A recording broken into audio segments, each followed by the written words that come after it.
es la asignación de una categoría de desempeño, o sea, en este caso, los puntajes de cada uno de los instrumentos luego conducen a una asignación a uno de estos niveles de desempeño. Es muy relevante recolectar evidencia que respalde esa asignación, si es que la asignación se está haciendo correctamente, por así decirlo. Entonces, en ese marco, la pregunta, como la gran pregunta sería, ¿muestran diferencias en su desempeño, medidos de otras maneras, digamos, los profesores con más alto y más bajo desempeño en la evaluación docente? Entonces yo les voy a contar acerca de dos estudios hoy. El primero es lo que anunció Jorge, que era el estudio de comparación de categorías extremas, es decir, el destacado versus el insatisfactorio. El sentido de usar las categorías extremas, por un lado, era porque se estaba iniciando la agenda de validación en ese momento, entonces lucía como una buena primera aproximación, por decirlo, pero también porque en ese momento, este estudio se hizo en el año 2006, también les olvidé decirlo, este estudio fue liderado por Verónica Santelice y Sandy Taut, investigadoras en MIDE. Entonces, en ese año, las consecuencias más duras, por así decirlo, de la evaluación docente estaban asociadas a la obtención del nivel insatisfactorio principalmente. Entonces, por eso era también un motivo de poner el énfasis ahí. Como ven, este tipo de estudios son muestras no demasiado grandes, que es propio como de la naturaleza de este tipo de estudios.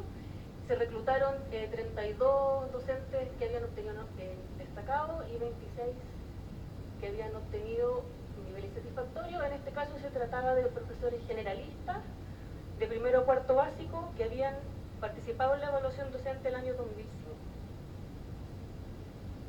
¿Qué evidencia se recogió? Se trató de evidencia de desempeño docente, registro de observaciones de clase. En esta ocasión se hizo observación presencial, digamos, no grabaciones. También se midió el logro académico de los estudiantes al inicio y al fin del año escolar, y se recolectó material de trabajo correspondiente a una unidad de aprendizaje, planificación, implementación y evaluación, y se incluyó también un cuestionario de contexto escolar y reflexión docente. Adicionalmente, también hubo pruebas de conocimientos disciplinarios y pedagógicos que contestaron los profesores participantes. Acá voy a mostrar algunos resultados nomás, pero lo más importante es que de todos los indicadores que se levantaron una vez analizada esa evidencia, en todos y cada uno de los indicadores la diferencia es en la dirección esperada, es decir, que los destacados obtuvieron resultados mejores que los de nivel insatisfactorio, y además fue estadísticamente significativa en la mitad de estos indicadores. Todo eso que les estoy contando no tiene que ver con las tablas que vienen ahí, y las tablas lo que muestran es el tamaño del efecto, porque dado que es una muestra un poco pequeña, es importante, además de saber que es estadísticamente significativo, de qué tan grande es la diferencia. Y para eso se calculó la D de Cohen, y ahí lo que hablamos es que efectos como de 0.5 más o menos se consideran moderados, y de 0.8 hacia arriba son efectos grandes. En honor al tiempo voy a pasar más o menos rápido, pero como ustedes pueden ver, todos los indicadores parten al menos de moderado para arriba. O sea, no se detectaron efectos pequeños, o 0.48, hay uno quizá un poco menos, pero todos son de gran tamaño, por así decirlo. Solamente antes de seguir, estos que están marcados con verde son los indicadores que se levantaron con esta carpeta de evaluación, que era como un poco parecía el portafolio, por así decirlo. Las pruebas de conocimiento son las pruebas de conocimiento de los profesores, las que están indicadas ahí, y los que están en celeste son los indicadores que se levantaron de la observación de aula. El estudio siguiente se trata de comparación de categorías intermedias. Aún con el contexto que tenemos, igual uno dice, ¿por qué comparar categorías intermedias? Y ahí es relevante algo que mencionó Yulana en su presentación, y es que en el 2011 hubo un cambio en las consecuencias, y se acuerdan que la distinción entre básico y competente cobró especial relevancia, dado que era como necesario pasar a nivel competente después ciertas veces que los docentes han sido evaluados para poder mantenerse en el sistema. Entonces, eso hizo especialmente relevante este estudio, que también fue liderado por Sandy Taut, en los que participamos Jorge y yo, y que se hizo entre el 2012 y el 2015. En este caso, se tomaron algunas decisiones de diseño que son un poquito distintas, porque de cierta manera este estudio es como una continuación del anterior, pero dado que ya teníamos que hacer distinciones mucho más finas, de alguna manera uno podría decir que el estudio anterior bastaba como con hacer grandes distinciones, ahora teníamos que entrar en un campo mucho más fino, entonces por eso hicimos algunas modificaciones al diseño. Por ejemplo, que se tomaron solamente profesores de matemáticas de séptimo básico, y además la participación en este estudio, que también fue a lo largo de un año escolar, se circunscribió a una unidad de aprendizaje que podía ser potencia o geometría, y los profesores elegían en cuál querían participar.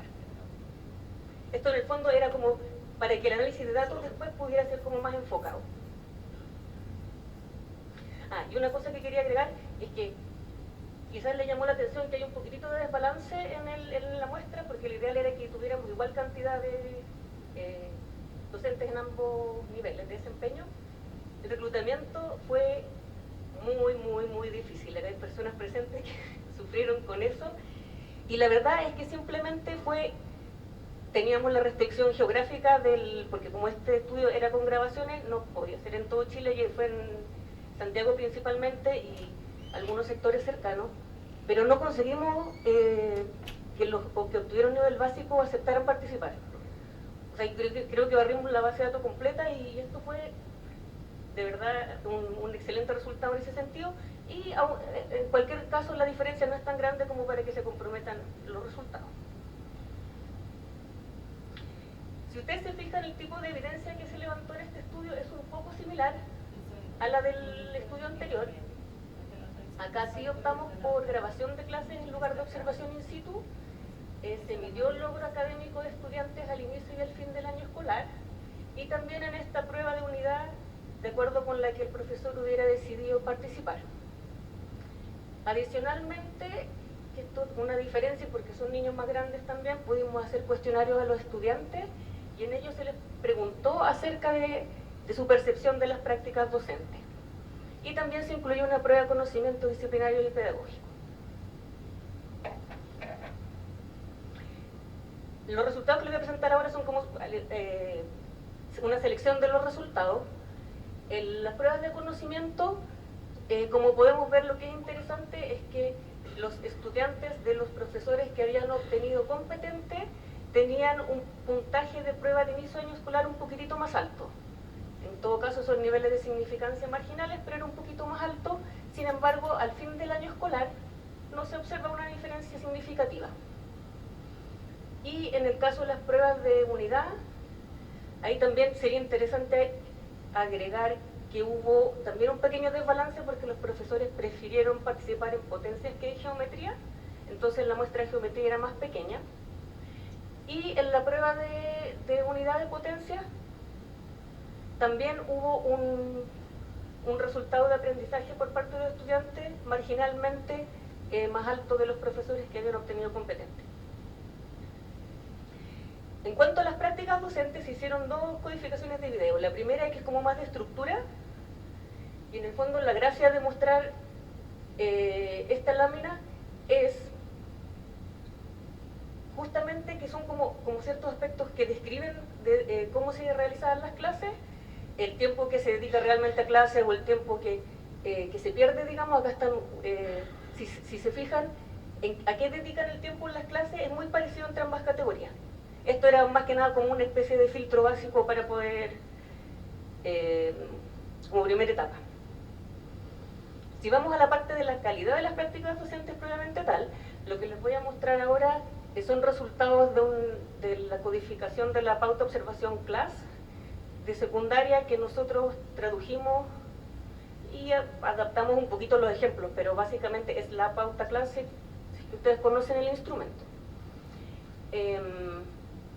Esta pauta, que tiene 3 dominios, el primero, que es el que se trata de apoyo emocional, vemos que ahí hay una diferencia significativa en los docentes que obtuvieron competente, y que esta, además de ser significativa, es de un tamaño incluso un poquito más que moderado. Es interesante que en el dominio de organización de aula, que tiene que ver con que se use el tiempo efectivo en clase y manejo de conducta, no hay diferencia entre las categorías. Y eso es interesante porque pasé muy rápido en la anterior, pero en el estudio en que se comparaba insatisfactorio y destacado sí había diferencias. Entonces, justamente eso es lo que hace interesante ver un poco los dos estudios juntos, porque hay distinciones que al ser más gruesas, quizás para ver extremos, baste con esa. Acá esa ya no se ve, pero sí se ven otras. Y finalmente, en el dominio de apoyo pedagógico, también vemos, las que están con un asterisco, son diferencias estadísticas marginales, pero de todas maneras hay un resultado más alto de los profesores que obtuvieron competente que los que hayan obtenido nivel básico. Y finalmente, que un resultado que a mí me gusta mucho porque es de los cuestionarios de los estudiantes, y ahí también encontramos diferencias. Para las escalas de constructivismo y de apoyo pedagógico, los estudiantes de los profesores que habían obtenido nivel competente es significativamente más alto. Ahora, se ha visto en la literatura que al usar reportes de estudiantes puede haber cierto sesgo debido a cómo les va en la asignatura. Por eso hicimos este análisis, no voy a detallar la parte de datos, pero se controló el rendimiento de los estudiantes y claro, bajó a marginal, pero igual se conserva la diferencia. Eso sería.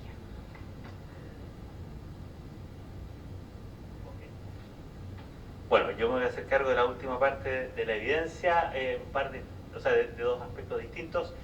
Con respecto a la evolución del desempeño de profesores previamente evaluados, esto es algo que nosotros hemos estado monitoreando principalmente a través de los resultados que regularmente se reportan, pero hay un estudio que hicieron profesionales que forman parte del equipo de Docente Más, Herrada y Zapata, que miraron qué pasaba con aquellos indicadores del portafolio donde había estabilidad en esos indicadores en el tiempo, y tomaron en consideración aquellos docentes que habían sido reevaluados en el año 2009 y el 2013, esos 4 años de diferencia. Y lo que ustedes pueden apreciar aquí es que la columna verde representa la suma de competente y destacado, o sea, es la parte positiva de los resultados. ¿Y qué es lo que observamos en general como patrón? Si ustedes lo miran, en general la columna, la fila verde o correspondiente al 2013 se ve más larga que la del 2009 en todos los indicadores, y es estadísticamente significativa la diferencia en estos dos casos, en la estructura de la clase y en interacción pedagógica. En la estructura de la clase vemos un mejoramiento bastante significativo, 40% de ellos el 2009 mostraba una estructura de la clase competente o destacada, o sea, adecuada en cuanto a su estructura canónica de inicio, desarrollo y fin. Mientras que esa estructura mejora, ya 2/3 de los profesores tienen una clase bien estructurada 4 años después, son los mismos profesores. Y en el aspecto que yo creo que es muy importante haber obtenido mejoramientos, es la interacción pedagógica, que como ustedes pueden apreciar era de lejos el aspecto más débil del portafolio, muy débil, porque solo el 8% con desempeños competentes y destacados, eso sube al 19%. Todavía estamos lejos de donde querríamos estar, pero por lo menos hay evidencia bastante sostenida y clara de mejoramiento. De hecho, en todos los aspectos que estoy mencionando, si ustedes miran la comparación entre quienes bajan, quienes mantienen o quienes suben su calificación a través de sus 4 años, ustedes van a ver que el balance es más bien positivo a través del tiempo. O sea, hay evidencia que nos está diciendo, por lo menos en algunos aspectos más que en otros, que el proceso, que a través del tiempo los profesores van mejorando sus desempeños. Y claro, no se puede preguntar si esto habría ocurrido espontáneamente o no. Probablemente no tanto, porque resulta que en los primeros años de la evaluación esto no lo estábamos observando. Esto empezó a ocurrir gradualmente y de hecho se ha mantenido en los años posteriores. Estoy usando el estudio del 2015 porque este es un estudio que se publicó en ese momento. ¿Qué pasa con la relación entre la evaluación docente y el logro escolar? Esto sí ha sido estudiado no solamente por equipos nuestros, también de hecho hasta en los informes nacionales del CIMSE. Y aquí les voy a mostrar el caso, que la primera evidencia que reportó el CIMSE es ¿qué pasa con estudiantes que han tenido en los 4 años previos, en este caso son chicos de cuarto básico, ningún profesor viene evaluado, 1 o 2 profesores vienen evaluados, 3 o 4, o sea, perdón, la cantidad de tiempo, o sea, el número de profesores que han tenido buena evaluación en los años precedentes. Entonces, ninguno, 1 o 2, 3 o 4. Y esto lo que nos está mostrando en el caso del grupo socioeconómico bajo, porque es una forma de controlar por la condición socioeconómica, es que a medida que ustedes se desplazan de ninguno a 1 o 2, a 3 o 4, se obtiene una progresión positiva en el desempeño en la prueba SIMSE, que es lo que uno esperaría, ¿no es cierto? Que haya una correspondencia entre que los estudiantes tengan profesores mejor calificados, con mejor desempeño, y que ellos puedan aprender más. Eso también se observa en el caso del grupo socioeconómico medio. Y los asteriscos están representando el grado de significación con respecto a la categoría de referencia, que es ninguno. Y por supuesto que también pasa para el total. Así que esto no lo podemos mostrar para otros grupos socioeconómicos, porque como todos saben, ¿no es cierto?, nuestra educación pública atiende primariamente el grupo socioeconómico bajos y medios. También el Ministerio de Educación llevó a cabo un análisis un poco más complejo, un análisis técnico que se llama multinivel, en que quiso mirar el impacto específico de cada uno de los instrumentos. Este es un trabajo de Alvarado publicado en el año 2012, y muestra que, por ejemplo, un punto más en el resultado final de la evaluación docente se asocia a 27 puntos más, de nuevo en el SIMSE, en matemática, y 19 puntos más en lenguaje. O sea, un impacto un poco mayor, ambos significativos. Cuando ellos miraron los instrumentos por separado, constataron que esa diferencia no ocurría respecto de la autoevaluación. Eso no es sorpresa, ustedes ya vieron lo que pasa con la autoevaluación, ¿no es cierto? Ya. Tampoco ocurría con la entrevista, sí ocurría con la información que entregaban directivos, y también ocurría, y este es el efecto más poderoso, el del portafolio, ¿no es cierto?, que se asocia a diferencias mayores, claramente, que las diferencias que produce la opinión de los directivos. Dando un paso más allá todavía, pero tampoco, no los quiero agotar con cosas técnicas. Aquí este es el, que yo sepa, el único estudio que se ha publicado usando la metodología de valor agregado, donde se hace uso de la información longitudinal en los estudiantes. Es decir, estamos mirando si el desempeño de los estudiantes, controlando su desempeño previo, muestra que haya una diferencia atribuible al tipo al desempeño de los profesores según el instrumento de la evaluación. Y este estudio se hizo aprovechando que en el SIMSE hubo una generación que se evaluó en 2 años, no consecutivos, porque 2 años después, de octavo básico a segundo medio. Y en este caso, observamos que hay diferencias. Esta es la correlación entre el indicador de valor agregado y el puntaje en la prueba de lenguaje del SIMSE, y esta es la correlación con el puntaje en la prueba de matemática del SIMSE, y ustedes pueden ver que ninguno de los otros instrumentos muestra correlaciones positivas o significativas. Sí lo tiene el portafolio y también el resultado final de la evaluación docente. O sea, consistentemente tenemos evidencia de que hay una correspondencia entre evaluación de los docentes y desempeño de los estudiantes. Finalmente, ¿qué pasa con la validez consecuencial? La validez consecuencial se refiere a estudiar qué tipo de efectos tiene de hecho la evaluación, más allá incluso de aquellos que hayan sido los efectos esperados. Esta es una serie de estudios que también lideró Sandy Taut.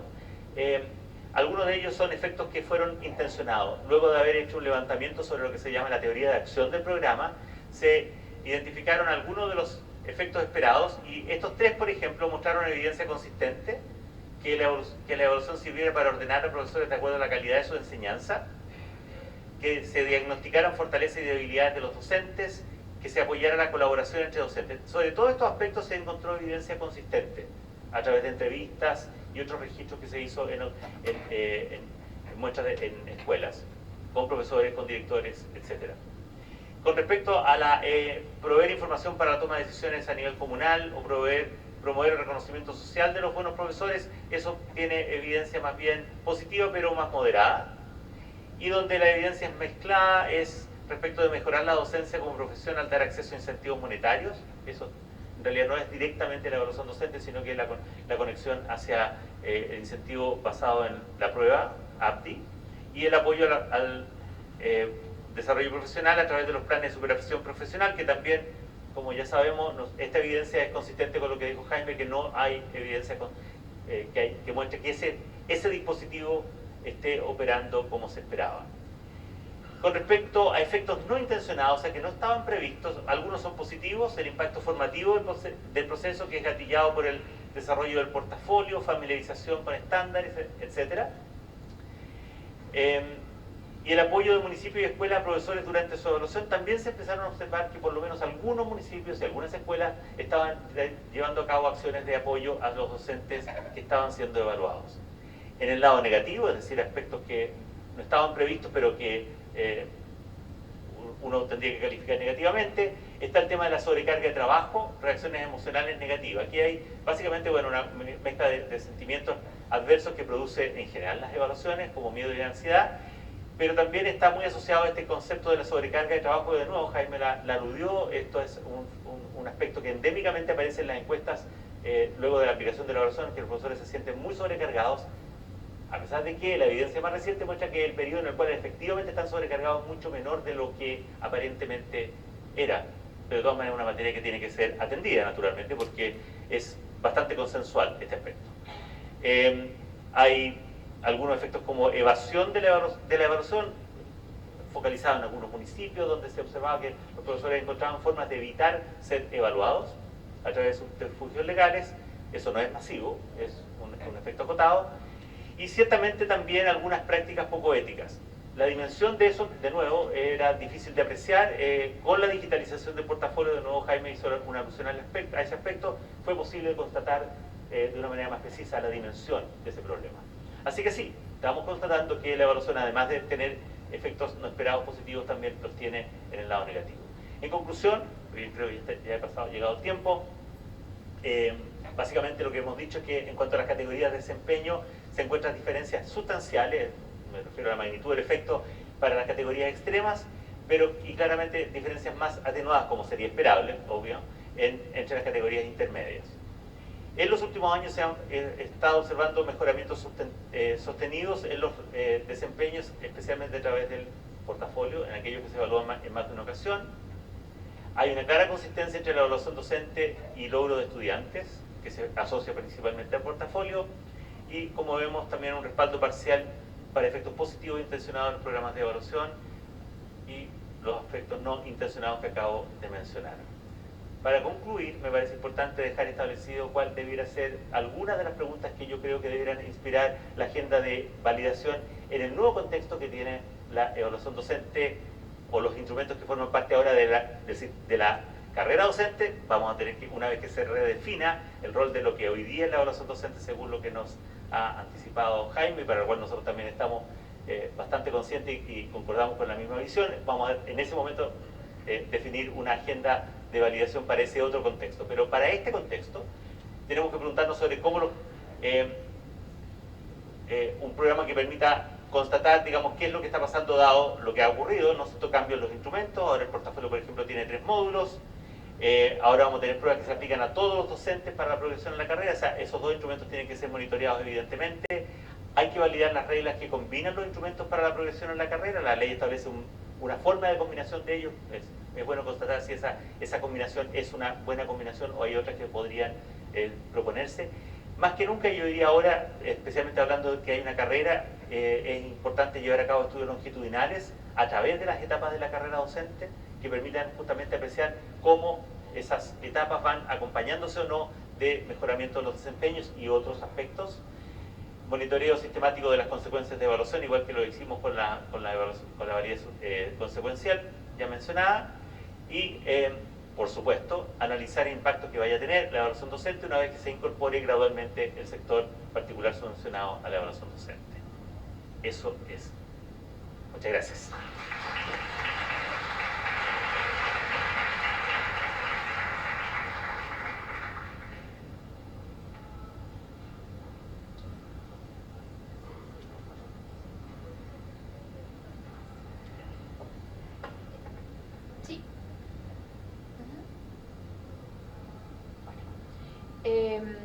Vamos a continuar ahora con el panel de discusión y vamos a invitar al panel de expertos que han estado durante el día Invitamos a que pase a la testera, por favor, a Silvia Schmelkes, a Cristian Cox, a Juliana Espinosa, Martín Málaga, a María Figueroa, Jaime Beas, Yulán Sun, Beatriz Rodríguez, Jorge y Daniela, que ya están acá, y no se me queda nadie, no. Bien, aprovecho de contarles que esta etapa del panel de discusión se va a extender hasta las 5:30. Ahora vamos a dar la bienvenida a Ernesto Treviño. Él va a moderar este panel de discusión con los expositores y también se va a encargar de dar a conocer las preguntas que ha hecho el público.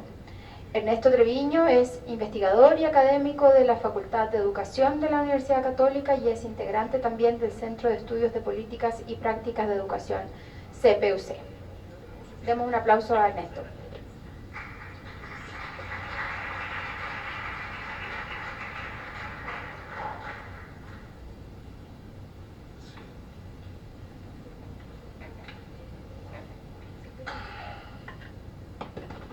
Ernesto, la moderación es en el Por supuesto.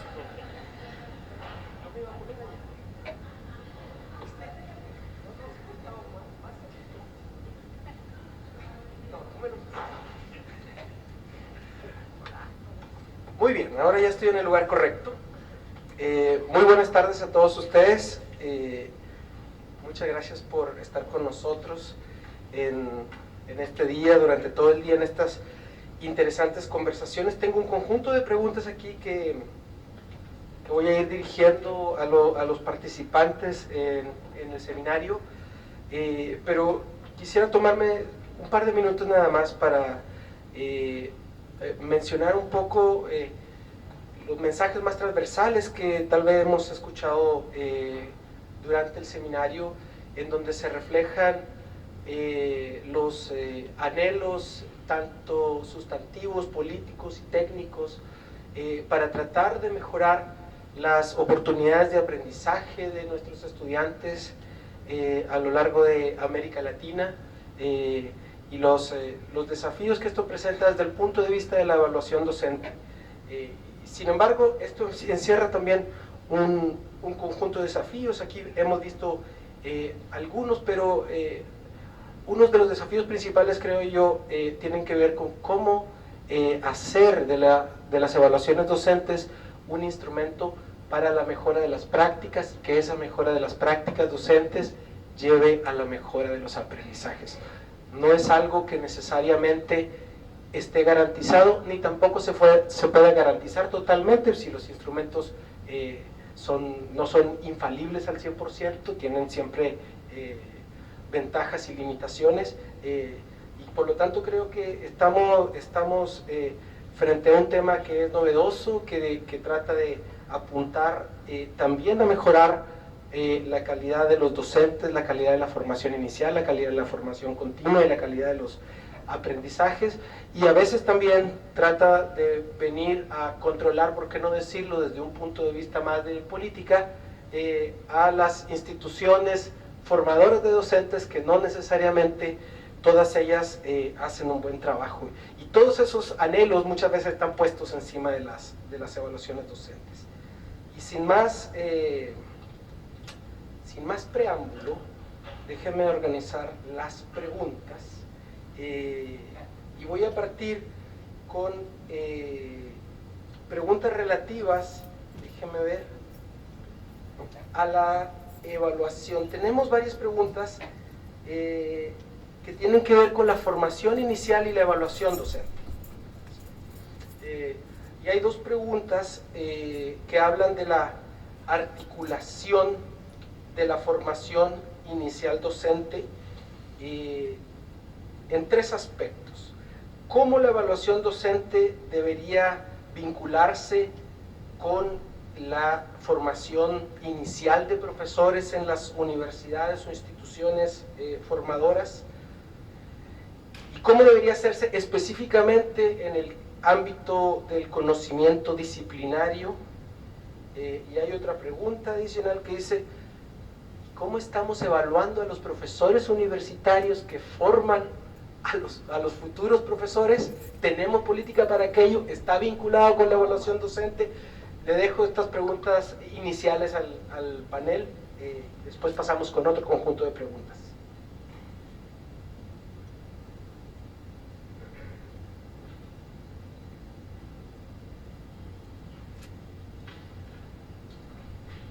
Más rápidamente para abrir boca. En el caso de México sucedió una cosa muy curiosa, y es que se dio el proceso de evaluación sin que eso tuviera absolutamente ninguna relación con el currículum de la formación inicial de docentes. El Instituto para la Evaluación de la Educación tiene la atribución de emitir directrices de política educativa.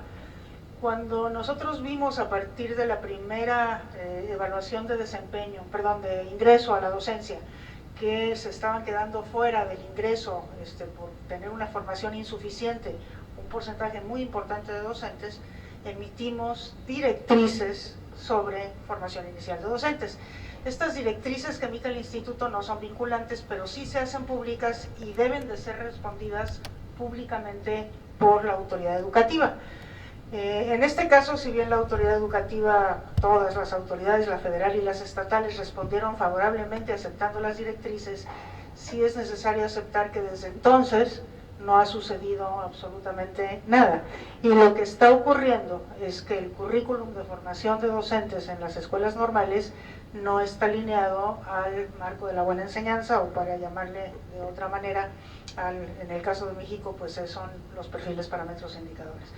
Entonces, a mí me parece que sí, lo que hay que hacer pues es un esfuerzo de alineación de los marcos de la buena enseñanza, o como se llamen en cada uno de los países, con el currículum de las escuelas formadoras de docentes y con el currículum de las universidades cuya salida natural de sus egresados es la docencia. Nada más para mí.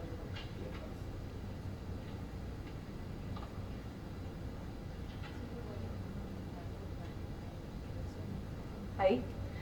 Bueno, en el caso peruano, recientemente también se ha promulgado una ley de institutos superiores pedagógicos que busca introducir también a nivel de profesores de estos institutos una carrera de similares características a la carrera docente, con evaluaciones y ascensos por mérito.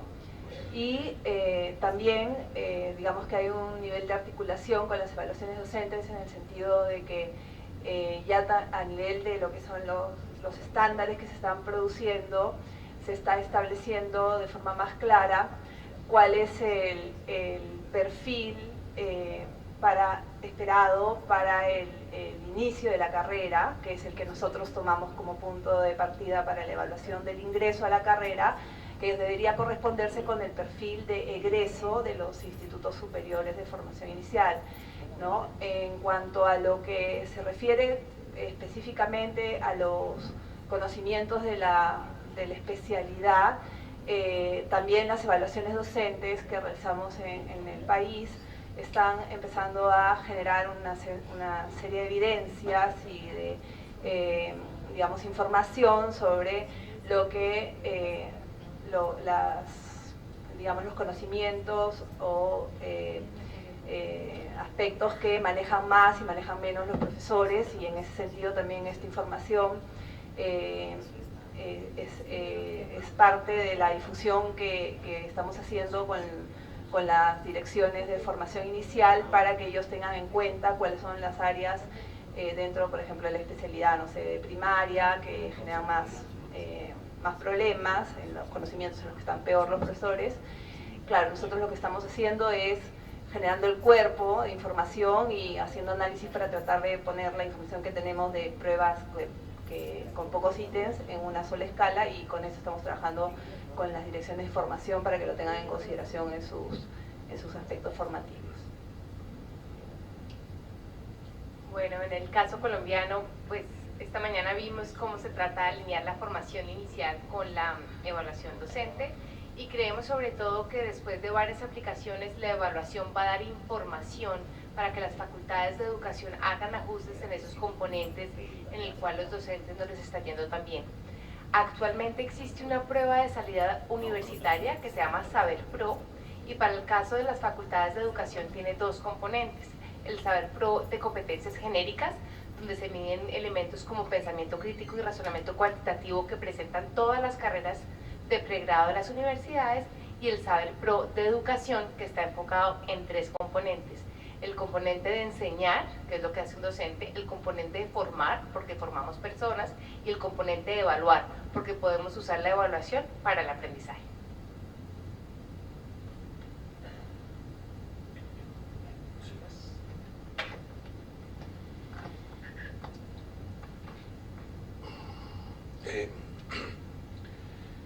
Evidentemente la relación entre la formación, la evaluación y la formación inicial docente y la formación continua es una relación imperfecta. La Ley de Desarrollo Docente establece, sobre todo para los colegas de la región, establece el mandato al Ministerio de Educación de presentar a aprobación del Consejo Nacional de Educación, que es nuestro máximo órgano rector, de 2 cuerpos de estándares, como plazo máximo el 11 de abril del 2018. ¿Cuáles son estos cuerpos de estándares? El marco para la buena enseñanza y los estándares disciplinarios y pedagógicos para la formación inicial de docente. Ambos instrumentos van a ser y están siendo observados y elaborados mirando que los ambos van a tener coherencias y consistencias. Incluso estamos deliberando la posibilidad de que los mismos tengan una misma estructura. Eso es lo primero, una respuesta a aquello. Lo segundo tiene que ver con que si solo tomamos la categoría interacción pedagógica, que recién nos mostraba el equipo que estuvo viendo la validez de los instrumentos, y felizmente demuestran que esto sirve para lo que seamos política pública, esto es muy importante. Y mostramos que la interacción pedagógica es lo más descendido, escúcheme bien colega, hace 15 años. Han pasado a lo menos 3 generaciones de profesores egresados de las universidades y sigue siendo la habilidad más descendida. ¿Contesto bien la pregunta? Tenemos problemas. Solo un comentario o una observación que puede ayudar a que sobre esta materia uno requiere algo más proactivo que solamente esperar que el efecto vaya a producirse un poco, porque María decía, hay una esperanza que eso ocurra. Una anécdota, en el caso de Chile, y a Cristian Cox le consta porque él era el presidente del, ¿cómo se llama?, de la Asociación de Facultades de Educación, del Consejo de Rectores. Esa asociación nos invitó a exponer los resultados de la evaluación docente por primera vez, creo, el año 2011 o 12. O sea, pasaron 8 años de la evaluación docente sin que la Asociación de Facultades de Educación tuviera un interés así activo por ir por conocer esos resultados. Yo lo digo solamente porque esto hay que acurarlo, o sea, ese necesario vínculo hay que promoverlo, yo creo que lo que nos está contando Jaime sobre estándares va a ayudar mucho a que esa relación se fortalezca en el caso chileno.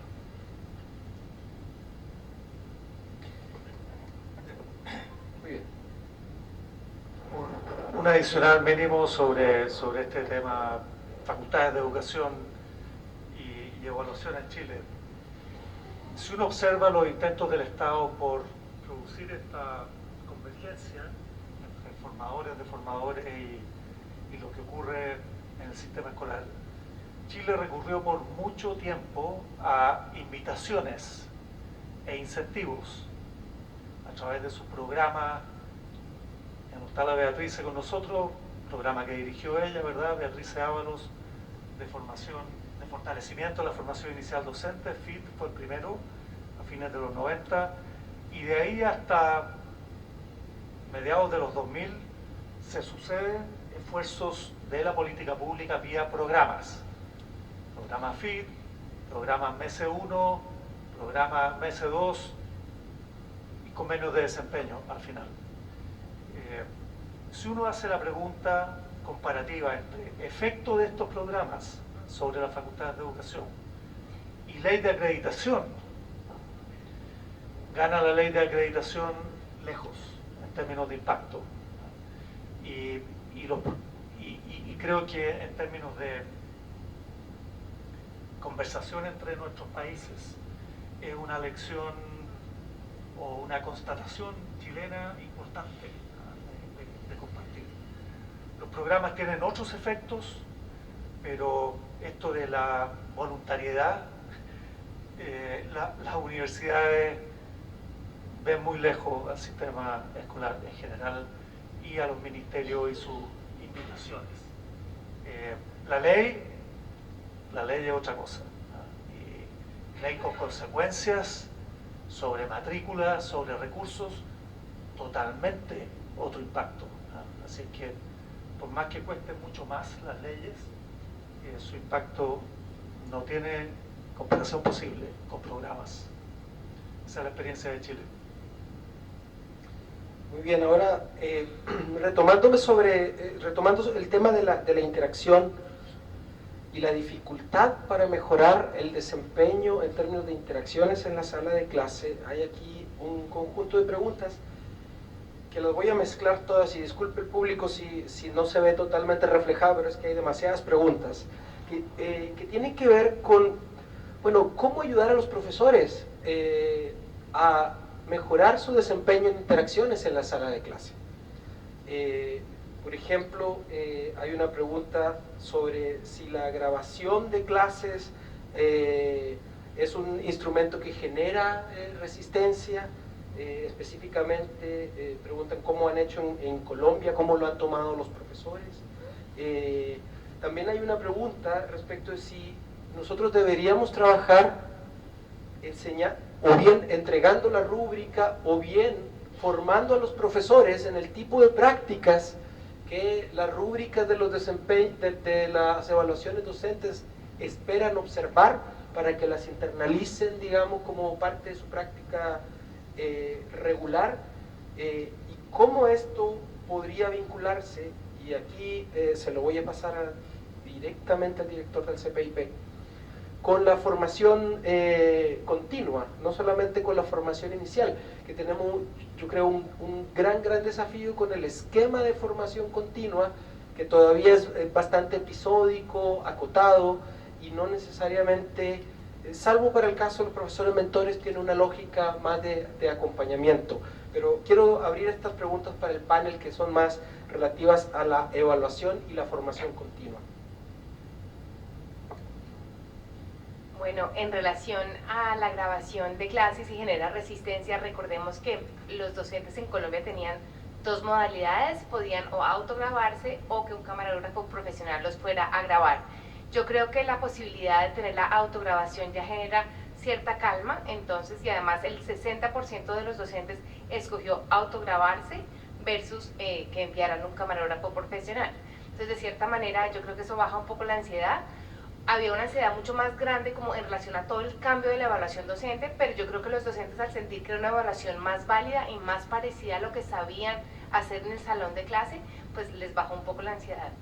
Y una anécdota particular que tuve, pues una vez en una reunión hablando con todo este sistema de evaluación y que lo estábamos implementando, nos dijeron: si ustedes le dan la posibilidad a un docente que se grabe varias veces, pues va a repetir la clase varias veces. Y yo dije, sí, ¿y cuál es el problema de un docente que ve que unas cosas le están funcionando en clase, pero después ve que otras cosas se le salen de la mano y los niños no le están funcionando en el manejo de grupo, y se da cuenta que si los llama por el nombre le hacen mucho más caso?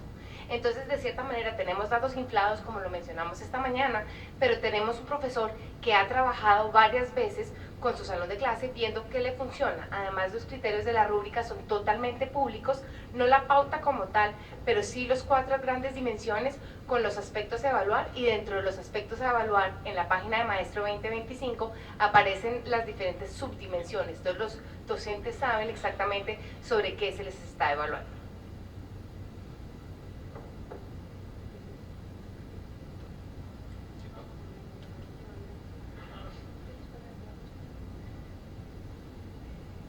Bueno, muchas gracias. Me parece que, bueno, yo personalmente tengo la hipótesis de que los cursos, específicamente los cursos de formación continua, no mejoran las prácticas. No es algo que está hecho para mejorar. Las prácticas sirven muchísimo para mejorar el conocimiento disciplinario, inclusive el conocimiento pedagógico, para entender cómo se desarrolla un niño, para entender cuál es un adolescente, pero no sirven para mejorar las prácticas, cuando menos no directamente. Lo que sí sirve para mejorar las prácticas docentes es la cercanía de algún sujeto que sabe enseñar y que ha tenido una experiencia exitosa enseñando a una gran diversidad de alumnos y en una gran diversidad de contextos, que ese sí, entre al salón, observe las clases, comente sobre lo observado, haga clases modelo, que permitan que el otro lo observe, y se siente junto con el docente a planificar su clase y a diseñar las evaluaciones. Desde mi punto de vista, esa es la única manera en donde realmente se logran transformar las prácticas, y eso nos llevaría a pensar que hay un sujeto, una figura en la que hay que invertir verdaderamente en su formación, en su potenciación, que es este sujeto con la experiencia diversa que puede efectivamente cumplir esta función de acompañamiento cercano. En la reforma educativa de México está previsto esto, a través de eso que mencioné en la mañana, que se llama Servicio de Asistencia Técnica a la Escuela. Desgraciadamente tampoco se ha echado a andar, pero la apuesta está ahí. Gracias.